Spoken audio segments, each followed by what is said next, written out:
Mo. I'll be back again with another video. This one is titled Creepy Things That Were Normal During World War One. I seen this after the last video about medieval times. And I think we're gonna react to this one. The guy's name is Nutty History.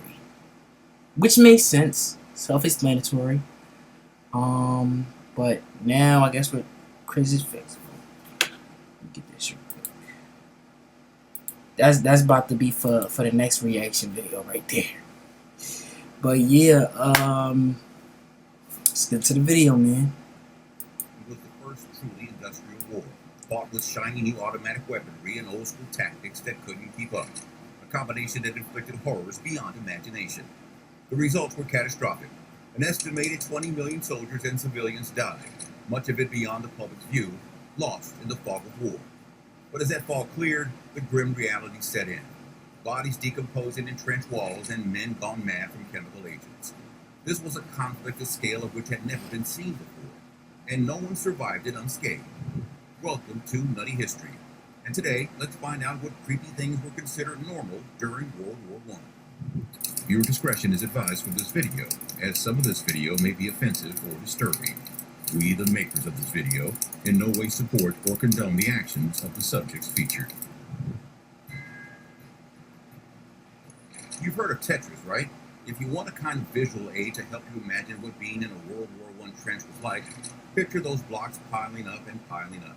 You try your best to fit the different shapes together, but eventually that pile climbs higher and higher, and then you lose. I tried everything. Get bro, the ass need to fucking stop. But nothing stuck. Now, imagine that those blocks are bodies, and that they are piling up in muddy holes being bombarded by artillery fire day and night. Sound fun? German veteran Ernst Junge put it pretty bluntly. Trench fighting is the bloodiest, wildest, most brutal of all. Of all the war's exciting moments, none is so powerful as the meeting of two stormtroop leaders between narrow trench walls. There's no mercy there, no going back. The blood speaks from a shrill cry of recognition that tears itself from one's breast like a nightmare. The trenches were not supposed to exist like this. Early in 1914, infantry on both sides dug shallow ditches after advances stalled. French and British soldiers expected to move on within days. Instead, automatic weaponry and artillery made standing upright lethal, and those temporary cuts in the earth hardened into permanent positions. Life inside them wasn't combat in the usual sense. British officer and poet Robert Graves described trenches as places where men lived like animals, eating, sleeping, and waiting underground for weeks at a time. Relief was irregular. Privacy didn't exist. The ground was home. In places like Flanders, the water table sat just below the surface. Trenches flooded constantly. I'm really wondering, right? Do y'all think the trenches from World War One is actually still there? Like when niggas would actually dig into that shit, like y'all think they started like stacking dirt on top of the holes after the whole thing was done, or like, you know, what y'all think happened to their trenches in World War One? That's basically what I'm saying. Men slept sitting or standing. Are they still there, or are they shelling piled up and covered? Burying soldiers alive. Survivors dug frantically, knowing that minutes meant the difference between rescue and suffocation. And then there were the rats. It's quite possible there were more of them in the trenches than there were soldiers. They were living their best lives amidst all this horror, feeding on rations and bodies, growing large and unafraid. Soldiers describe seeing some as big as cats or even small dogs. There are stories of soldiers trying to execute them for sport between artillery bombardments. It never made a dent. Disease spread quickly. Dysentery and infection ran rampant. And by the time the war ended, millions had perished without being hit by a single shell or bullet. Without antibiotics, small wounds turned serious. There was also trench fever, a louse-borne illness that caused fever, severe pain, and exhaustion. And it affected hundreds of thousands of soldiers on the Western Front. For the Allies alone, there were about 800,000 recorded cases, often leaving men incapacitated for weeks or months. Prolonged exposure to cold and water caused trench foot. Winter temperatures on the Western Front hovered around freezing, often dipping below zero. Tissue expired. Inspections became routine. Severe cases ended in amputation. For some, losing a foot was the only exit. Damn. Imagine putting a jet engine on a wooden biplane built by the Wright brothers. You think that thing would get up into the air? Certainly not. What would happen, though, is as soon as the ignition switch was flicked, that jet engine would tear through that flimsy wooden frame faster than you can say Boeing, and everything would likely explode in flames. This is what happened in World War I, except the jet engine was weapons tech and the wooden biplane was outdated military tactics. European armies entered the war expecting movement and short engagements. Officers planned advances measured in miles. Instead, modern artillery and automatic weapons created slaughter zones that stopped movement almost immediately. British officer Harold Macmillan wrote home describing a battlefield that looked empty while hundreds of thousands of men lurked underground, firing at enemies they never saw. Automatic weaponry reshaped everything. Weapons like the German MG-08 and the British Vickers could fire hundreds of rounds per minute. Entire attacking units were cut down in seconds, often before reaching the midpoint between trenches. New weapons appeared in the space between the lines. German troops introduced flamethrowers in 1915, sending jets of burning fuel into trenches. Imagine hiding in a trench and then seeing a gush of flame spitting at you like the dragon fire from Game of Thrones. Tanks followed in 1916. They were slow, mechanically unreliable, and often That was the broke down first in plain tanks. view of That the shit enemy. ugly as hell. Even when they failed, their presence unsettled infantry who had never seen armored vehicles move across a battle. Oh, y'all seen this one movie, bro? Like, niggas was getting ran over by them Jones. Like, that ass. And then I remember one time, they even said they tried to make, like, I don't know if that was for trucks or what, but they made, like, these weightless, tires and shit. I'm saying, I don't know where that shit came from, but. The strip of ground between opposing trenches became known as no man's land. The term spread in late 1914 and described an area no army truly controlled.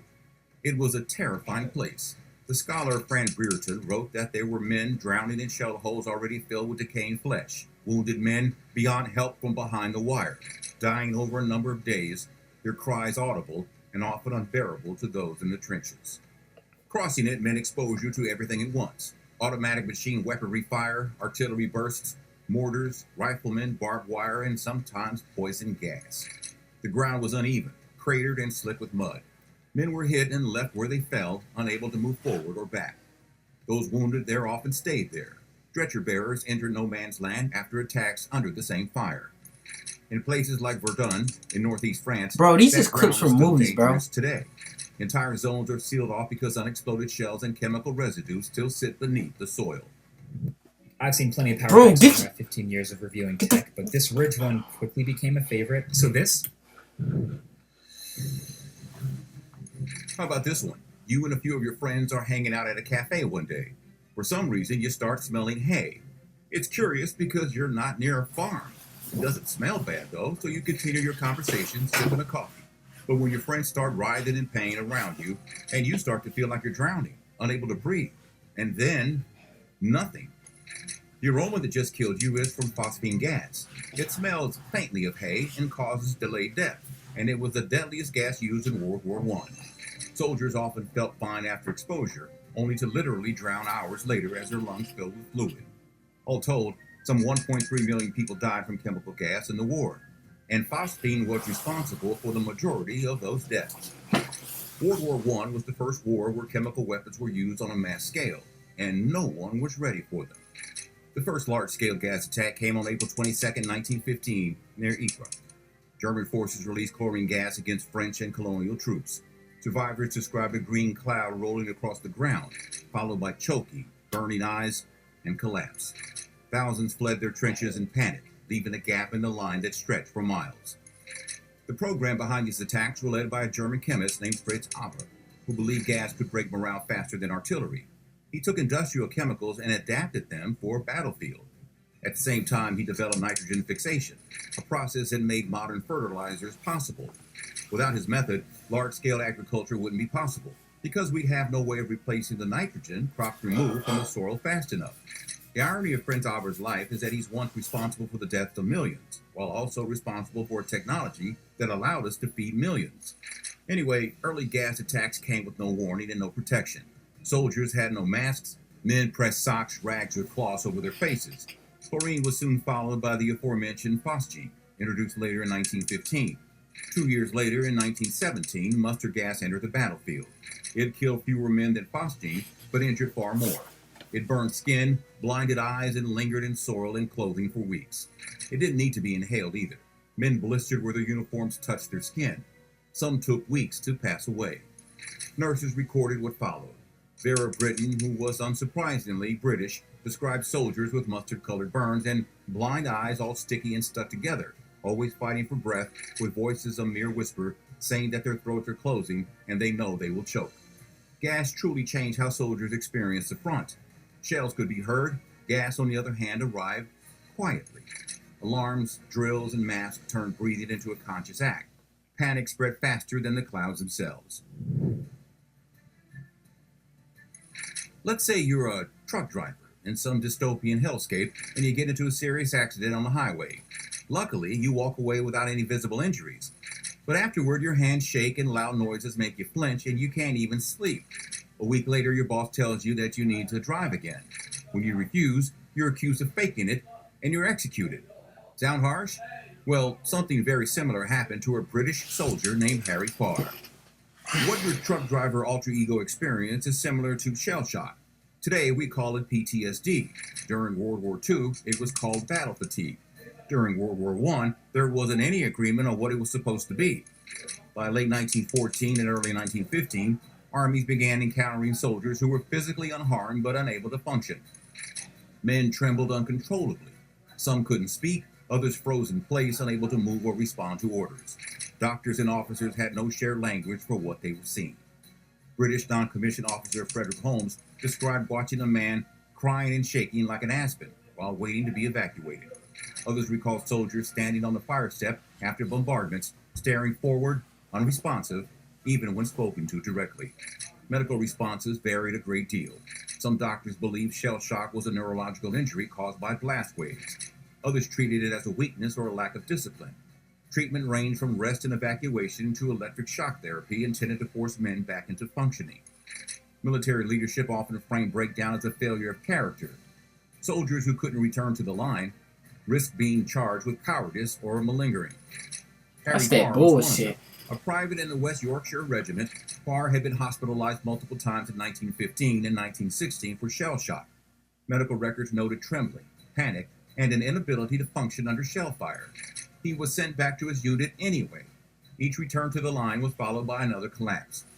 In September 1916, with preparations underway for the Battle of the Somme, Farr was ordered back to the front. He refused. Witnesses later described him shaking and unable to control his movements. He was arrested and charged with cowardice. At his court-martial, Farr had no legal representation. Medical testimony about his prior hospitalizations was not meaningfully considered. The panel declared him mentally fit for duty. Farr was then sentenced to death and executed by firing squad on October 18, 1916. He was 25. His widow was even denied a pension, and his family carried the stigma for decades. In 2006, the British government issued a posthumous pardon to Farr, along with 305 other soldiers executed under similar circumstances. But obviously, the damage was done. Thanks for watching. If you enjoyed this video, feel free to like and subscribe to stay up to date on all the nuttiest history content. You can check out another video we made like this in the past, which is creepy things that were normal in the Vietnam War. The link is in the description of the video and included in the end screen too. Before you go, I will be watching what that. But anyways, that's the end of the video. Kinda enjoyed that, but I kinda didn't. I really don't know. But you know, I'm just happy to get another video out of the way. Let me know what video y'all want to react to the reaction. We bipping.